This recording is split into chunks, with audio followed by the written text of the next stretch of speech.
Some people who think about the life's review, which everyone will eventually have, they think, oh, this is going to be really excruciating. This was going to be embarrassing. I'm going to be ashamed. But what they always get from the life's review with Jesus is, I love you.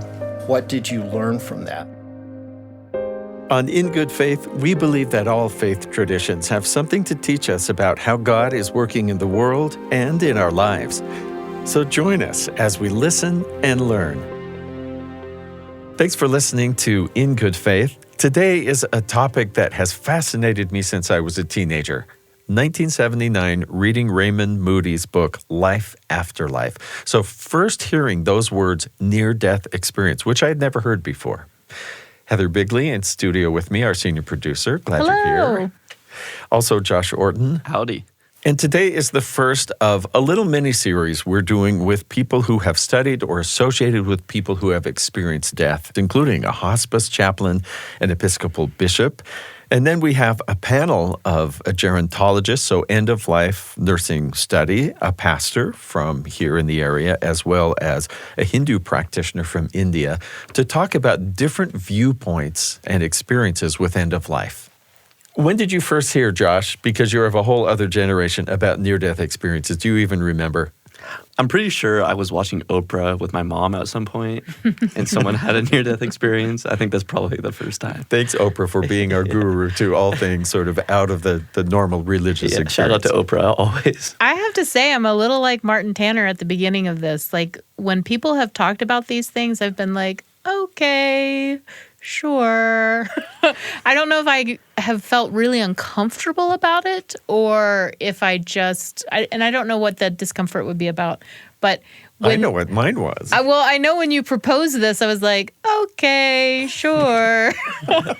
Well, I remember reading some other books and I thought, I don't know. It's kind of interesting, but is this, quote, official, unquote? I wanted some higher religious authority to say, yes, we should listen to the interesting things, or these guys are crackpots. I wanted sort of black and white. Yeah. I've come to just say, this is this person's experience, and I can just listen to it. And some of them are incredibly beautiful. Now, Martin Tanner is the co-founder of the Utah chapter of IANDS. That's the International Association for Neath Death Studies. And he's also the host of Religion Today on KSL Radio. One of the great things about Martin Tanner's interview is the fact that we're shooting on a new set, and you can go to YouTube and see the extended interview and see Steve and Martin having this chat.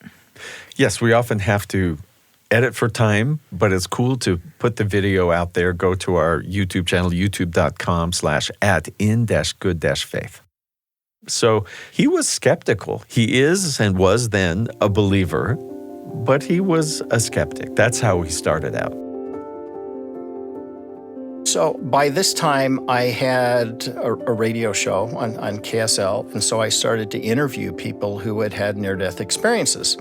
And they sounded credible, but again, I wasn't necessarily able to rule them out as being some kind of a dream or hallucination or something, although they started to sound credible to me. But there were a few that just sort of pushed me over the edge. One was a little girl who had drowned in a swimming pool in Pocatello, Idaho. Crystal was her name. She couldn't swim. She was bumped in by some bigger kids running by the deep end. They inadvertently bumped her and she fell in and she drowned. And nobody found her until the pool closed and the pool was cleared. And there's this little lifeless 7-year-old girl on the bottom of the pool. And fortunately, a pediatrician, Dr. Morse, was at the pool and worked on her and became her attending physician. Paramedics came. She was in a coma for 3 days. She woke up, and Dr. Morse, who was sort of an agnostic Jewish guy, and so the nurses came back, Dr. Morse, Crystal woke up, and he runs in and talks to her and says, so what happened? Expecting to hear this story about, well, I got pushed into the pool, and her response was, oh, you mean when I went to heaven and met Heavenly Father and sat on Jesus' lap? And here's this non-believing guy, that's a really interesting story. Tell me about it, Crystal. And so she launches off into it and talks about seeing little kids and playing with them, and they were waiting to be born, and about things that Jesus had shown her that were going on in her family, which I was later able to verify with her parents, which made me more of a believer. So things were happening like at their house, not where she was. While she was in a coma, Jesus took her to her house trying to convince her to go back because her life wasn't done. And she saw her father crying while reading the paper. Her little brother was really sad. Her mother was crying while she was making soup for dinner, and she saw all this. And her parents later said, yeah, that was true. And finally, Jesus said to little Crystal, well, would you like to go back? Oh, no, I'm not going back. I like it here. I really like it here in heaven. And then Jesus, no doubt being the ultimate psychologist, you ask the right question, you get the right answer, says, well, wouldn't you like to see your mother again and your dad again? Yeah, I really would. Zip, she was back into her body, and she woke up. And as I thought about that, I thought, there is no way someone would come up with a story like this for notoriety, for a book, for any other purpose, make some little 7-year-old kid the center of it who probably couldn't keep the story straight, 3 times in a row if it were made up. And yet she did. Every time she told the story, it was the same. It was vivid. That pushed me over the edge to a real believer that these are genuine. So about 650 different accounts and interviews. So yes. At some point, you've started to say, here's what's different about this one, but here are commonalities as well. And can you kind of walk us I can. through that? Bruce Grayson, who's an emeritus professor of medicine at University of Virginia, first came up with a little list of criteria for near-death experiences, and they're typically someone is dying or in an accident or close to death. They often come out of their body, feel a ringing in their ears, and feel like they come through the crown of their head. They go through a tunnel, or in the alternative, they see deceased family members, and then they learn something and they return. And you have these short 6 or 7 points. But after a while, there have been different people who have come up with enough near-death experiences so that there have been other points that added. My current version is about 36 different points that happen often enough, so I think they're not anomalies. Is there always a visit with deity, or is it sometimes people they know, or a messenger they don't know, or do people have these and meet no one? All of the above. The analogy I use with some people is this would be a little bit like 100 people visiting France for a short period of time, because the near-death experience is always fairly short. 100 people could go and come back, and they would all have a little bit different description of what happened, but there would be commonalities too. Yeah. And so not everybody feels themselves coming out of their body. Often someone will look down and see their body below, but not everyone. Some experience the tunnel and deity.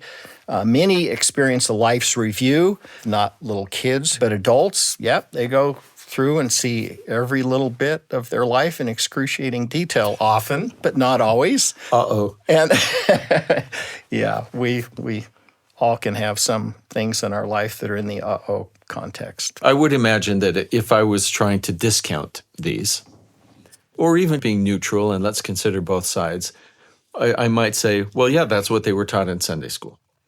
But do you have cases where people haven't grown up in a religious environment, but then interpret that? Or do people from different traditions have different experiences?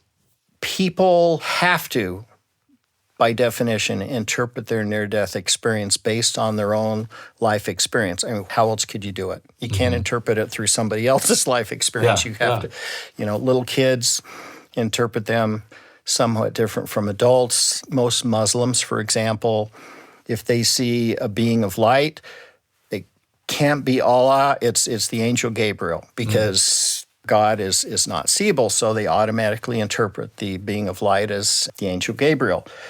You have other people from different cultures flavoring their experience through their own religious and economic and country of origin background, but there are also commonalities. And so it's easy to identify them, and they happen in every country, in every culture.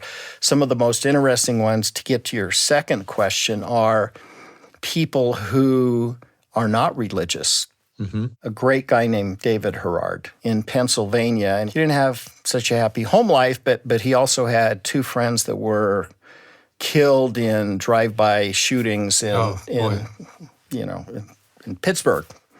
So it was a rough time for him. And he, when he finished high school, signed up for the Vietnam War because, and this is his phrase, not mine, he was so angry he wanted to go shoot people and not go to jail. He was a complete atheist. He wound up in Vietnam. He was in a really bad spot with his platoon with the Tet Offensive, and the Vietnamese were coming with great, huge numbers, and his group were running out of ammunition and afraid to leave their foxholes to try to get more. And he finally said, "Forget this, I don't care." And he ran out of his foxhole and went to the ammo dump and got a whole bunch and ran it back, and everybody's cheering, and he brings it all back to different foxholes and resupplies them all. And on his fifth or sixth trip, a rocket landed next to him and just peppered him with shrapnel. He was really bad, and he died.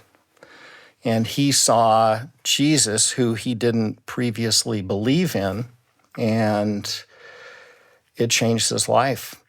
He said Jesus loved him more than he could have imagined. He said, everybody knows that your mom loves you. Everybody knows that your dad loves you. He loved me 1,000 times, 1,000,000 times more than that. It was almost more than I could comprehend. And he came back a changed guy. He was no longer angry or bitter, and he changed his life direction. And after he got back, eventually wound up as a paramedic going out to try to save other lives. He's a terrific guy. Episode 78 of In Good Faith, Jeff Olson, a friend of yours. Yeah, Jeff's a great guy. He shares his harrowing, what an experience with a car accident and losing some family members, but also what he learned then and subsequently in some other experiences. Yeah, which is a great topic. People wonder, if there is a God, and I absolutely believe from these that of course there is, and it reinforces my religious faith anyway, but what do people learn in these near-death experiences about life that might help everyone? And of course, the most interesting one is nobody fears death who's actually had one of these experiences. They might be afraid to go through the short time of pain or agony if it's an accident to get there, but the actual dying part of it, they think that's great. They kind of look forward to it. Like the little girl that you talked about at the beginning. It was just a continuation of something. That's right. Once you get to the other side, it's really nice. You kind of don't want to come back.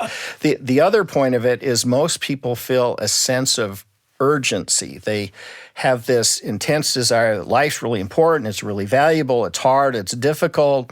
It's like going to school, more like going to boot camp. It's really, really tough, but you got to accomplish a lot because it's a limited time period. So they have this sense of urgency. So they feel that there are things to accomplish. Yes. Like that's why they had to come back in some cases. Yes. There are lessons. What are the lessons? That they need to acquire knowledge. I always think if you learn more, it will be to your benefit. But the most important one, the single most important one, is to learn to love. To learn to love like Jesus. George Ritchie, who was a very devout Presbyterian, when he had his near-death experience, he got double pneumonia. He was told, stand up, you are in the presence of the Son of God. And he just knew that's Jesus. He felt this overwhelming love, just like I described with David Herard earlier. And that's a commonality. And everyone says who experiences that love, the greatest good is to learn to love like Jesus. And the second greatest good is to learn, to acquire knowledge. And that's it. If you do those things in life, everything else will fall into place. Yeah. Are there, because this is studied by people of many different denominations with slightly different views and slightly different teachings about some of the details of what we expect to see, are there things that surprise everyone that don't really fit with anyone's theology? Yes. Well, I don't think anyone is going to go to the other side and say, yep, I had it all pegged. Everybody's going to be surprised. I don't care who you are. You're never going to have it all figured out. But there are some people who are surprised about certain things. One of them is some people who think, and we talked a little bit earlier about the life's review, which everyone will eventually have. They think, oh, this is going to be really excruciating. This was going to be embarrassing. I'm going to be ashamed. But what they always get from the life's review with Jesus isn't, you idiot, what did you do? It is instead, I love you. What did you learn from that? And so, as Latter-day Saints have this, for there must needs be opposition in all things. Right. Well, that means we're going to trip and fall. Horrible things are going to happen. You're going to make mistakes. You're going to do things you really wish you hadn't.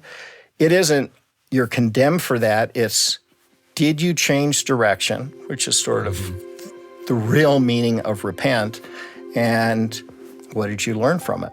That's, I think, the ultimate purpose of memory is to remember good things and then to learn from the good and the bad. This is In Good Faith. I'm Stephen Kapp Perry. We'll be back with more in a moment. Hi, Stephen Kapp Perry here, host of In Good Faith. Here's another podcast from our BYU Radio family of podcasts I hope you'll check out.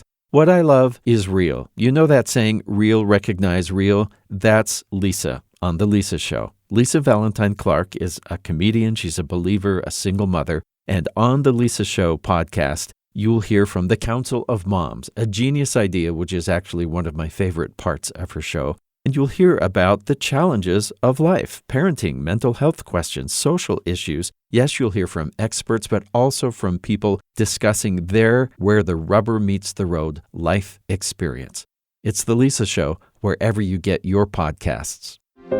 Welcome back to In Good Faith. I'm speaking with Martin Tanner about a lifetime of interviewing people who've had near-death experiences. It seems like, and I remember reading Raymond Moody's book where he talked about some people who felt like they'd had a really bad experience, like they were sort of brought up short, like, I really was headed the wrong way. Is that a minority? It is, but that's a fascinating question. A lot of people, including Moody, have originally talked about those in terms of negative near-death experiences. Ultimately, every so-called negative near-death experience is a positive one because people changed their life because of it. One that really was negative that turned him around is Howard Storm. I first met Howard Storm in 1989, I believe it was, and he had been, prior to his near-death experience, a self-described atheist, married but kind of a carouser and take advantage of people and do a few drugs here and there. He was an art professor. He just was kind of very self-centered and in it for himself, as he would readily tell you if he were sitting right here with us. And when he was conducting a student tour to Europe, he collapsed on the sidewalk.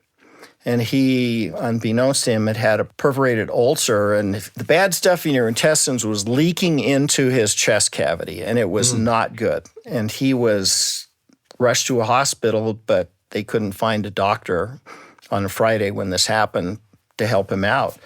His wife came over, and he got worse and worse and worse, and they still couldn't find somebody, and he just knew that he was going to die. And finally, he did. His spirit left his body. He sees his body laying there. And instead of the typical light in a tunnel and love of God and seeing family, he was just kind of standing there. And he said he felt all alone. And he tried to yell and talk to his wife and medical personnel who would come in, and no one would listen to him or even acknowledge him. Of course, he's just a spirit. It's pretty hard to get someone's attention when you're in that form. So finally, after some period of time, these sort of bad guys, as he described them, started to appear, and there was this dark corridor that opens up on the side of his hospital room. And they said, Howard, come with us. And he started to go with them. And he somehow thought he was still in the hospital, just going down some corridor, because he didn't believe in an afterlife after death. And so he still thought somehow he was in the hospital, but he kept going farther and farther. And pretty soon he realized, I'm not in the hospital anymore. I'm dead. And by then he was with a great crowd of evil beings, as he describes them, who proceeded to yell at him and scream obscenities and accost him. And I won't go into all the details, but it was really, really bad. Mm-hmm. He thought to himself, as he's in the midst of this is something really horrible. I don't like this. I have to get out. And he thought back to his little youth days in church, where he had been singing songs about Jesus. The idea popped into his head, if I'm dead and I'm still here and there are all these really bad people, well, maybe there really are good people somewhere else, and maybe there really is a Jesus. Mm.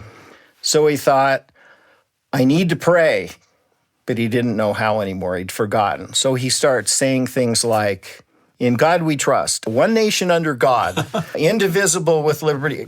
I love God, in God we, and he'd sort of repeat all this stuff. He didn't know what to say, but the evil people who were with him were even more enraged as he started to pray. They did not like that, but they backed up, and Jesus came down and took him out of that place. And he had this overwhelming sense of love, and he had an extraordinary experience, and it changed his life. From atheist art professor, came back and became a Unitarian minister and ran a soup kitchen and helped all kinds of poor people, turned into a Mother Teresa. Now, the downside to that is that his wife left him, from his perspective, turned his kids against him, and he was very much alone. So he paid a heavy price for following Jesus. But he's one of the kindest, most gentle, good people I know. Martin, you've alluded several times to something confirming your faith, or you being skeptical but hopeful. If we can be personal here for a minute. Of course. Because you decided to do this in-depth study and speak to so many people, how has it affected your faith, your belief? It's been a great confirming thing. Most people have faith because they've learned things secondhand, or they've read second or third hand accounts of people. Sometimes they base their belief in Jesus, and this is a wonderful thing, on the New Testament or on the Book of Mormon or on personal prayer or something else. But I feel particularly blessed to have talked to, as you mentioned, way over 600 people, a pretty huge percentage of them who have actually seen and interacted with Jesus or God, or both.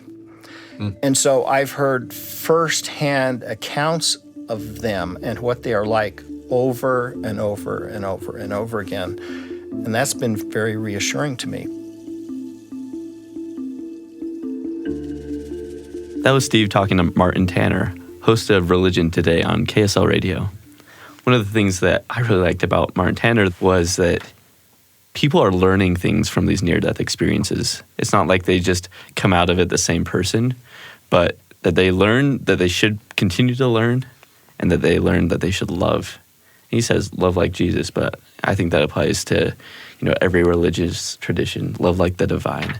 So here is someone coming from a Latter-day Saint perspective, grew up in the Church of Jesus Christ of Latter-day Saints, and most of the people he's interviewed have had a very Christian experience. That was their upbringing, although he did talk about people from other faiths interpreting things and what this loving being was according to what they had learned. And not so much that we should be worried about our end-of-life review on the big screen with everyone eating popcorn and going, oh, him too. But well, and that was a facet of my childhood. I don't know about you, but I know I felt my mom hit really hard. One day, everyone will know, shouted from the rooftops, unless you repent. And then it was like, then the magic marker will come and cover up all those things or erase them or something. And so to hear this, I actually was really touched and relieved. Yeah, just not so much that what did you learn from your experiences, both good and bad, difficult as well. So why do this little end-of-life mini-series, which includes this near-death experience episode? Part of it, I think, Heather, is just none of us are going to get out of this life alive. Yes, and I think as you get older, this is something you become more familiar with. The death of your friends, the death of your family.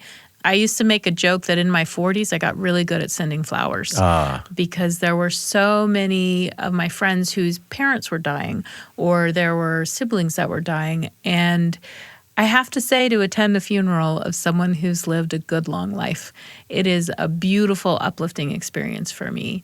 And it's spiritual. I have felt sometimes whether there was a birth or a wedding or a death, like, these are the milepost moments. There may be others, but those are times when I've just had this overwhelming feeling like this is real life right here. Yeah. And so we have this mini-series. We're going to talk in the next 2 interviews about what that process is like for family and for the person dying. Because if you're prepared, whether you're the family or the person, it can be easier. Yeah, easier. I don't think it's easy. Not easy. But it certainly is. I think you go into it feeling prepared in a way that you might not have before. Yeah, and then we'll end the series with kind of a roundtable discussion from people of different faith traditions talking about what their outlook is and how they talk to the people of their faith tradition about the process of dying and looking ahead to another life. Many thanks to Martin Tanner and Mariana Bari for speaking with us. Our episode was produced by Heather Bigley. Our production team includes Leah King, Katarina Martinich, and Josh Orton. Our post-production sound designers are Mark Hansen, Daniel Phillips, Lauren Sandberg, and Ashton Parkinson. In Good Faith is committed to the idea that we all benefit from hearing people of widely varying backgrounds share their personal experience with faith and belief.